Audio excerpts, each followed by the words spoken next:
There are basically two major forms of chiropractic. There's full spine, which is what 95% of the practitioners utilize, and then there's upper cervical, a different specialty if you would. Upper cervical was actually discovered by B.J. Palmer. B.J.'s father discovered chiropractic in 1895, and in the 1930s, that's when upper cervical was first developed, and it's been refined and refined and refined over the decades. There are about 5 different types of upper cervical, and they utilize different theories and different concepts, but they all are predicated upon the fact that the upper neck area is the structurally weakest area, and the area that's most vulnerable towards injury, and the one that can impact the entire body. There was a young man when he was in college who had such severe respiratory problems, they felt he would only live to be about age 23, 24. As good fortune would have it, he was referred to an upper cervical doctor who corrected his top vertebra, his atlas, and lo and behold, his respiratory problems improved to the point that his life was almost tripled as a result of his upper neck being cleared. His name was Dr. Blair, and Bill Blair was a very analytical person, one of those individuals that looked at angles and degrees and geometry, and he would go to sleep at night trying to figure out ideas of how the bones moved and so on after he had graduated from Palmer. And Dr. B.J. Palmer developed a very solid method of upper cervical, but Dr. Blair thought maybe he could refine it. So his first conclusion was, number one, that the body's not symmetrical, that the right side and the left side never match. And traditionally what chiropractic has done is measured one side compared to the other and determined which way the vertebra's gone out of place. Dr. Blair surmised, well, if the misalignments take place at the joints, why not x-ray those joints? So one thing that's unique with the Blair technique is when we x-ray a patient, we rotate them so many degrees so we can separate the joints on the left and the joints on the right. And then we take a 3-dimensional x-ray so we can look at those joints in 3D.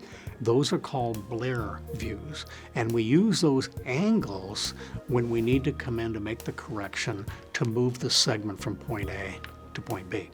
Now, the other thing we do is because the top vertebra looks so different from the rest of them, it's cup-shaped to hold the head up. It has what are known as condyles, and these are these bony projections on the bottom of the skull. And the condyles rarely are the same size and shape on both sides.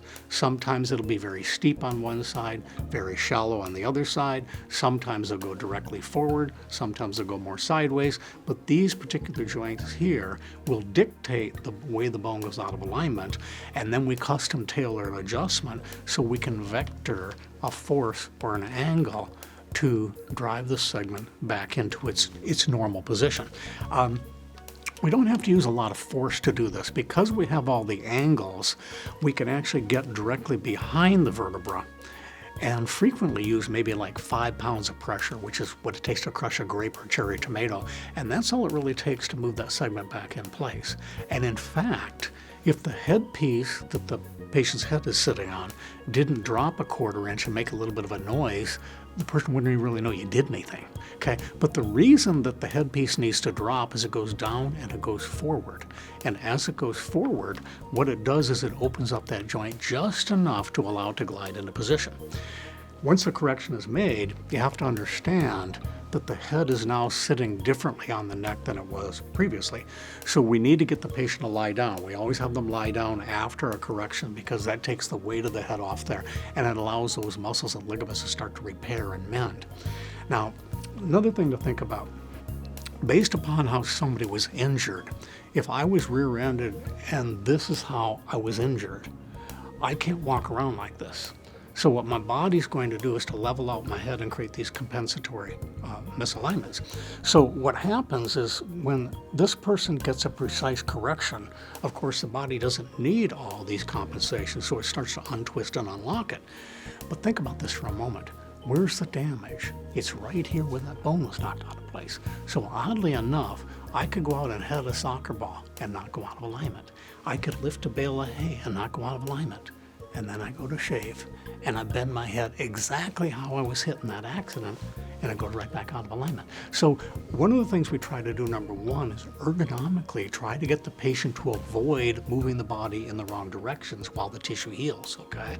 And then the second thing is to try to get them on some type of exercise program to strengthen the tissue up, because the gist of upper cervical is holding is healing. The longer it stays in place, the faster and more permanent the recovery is.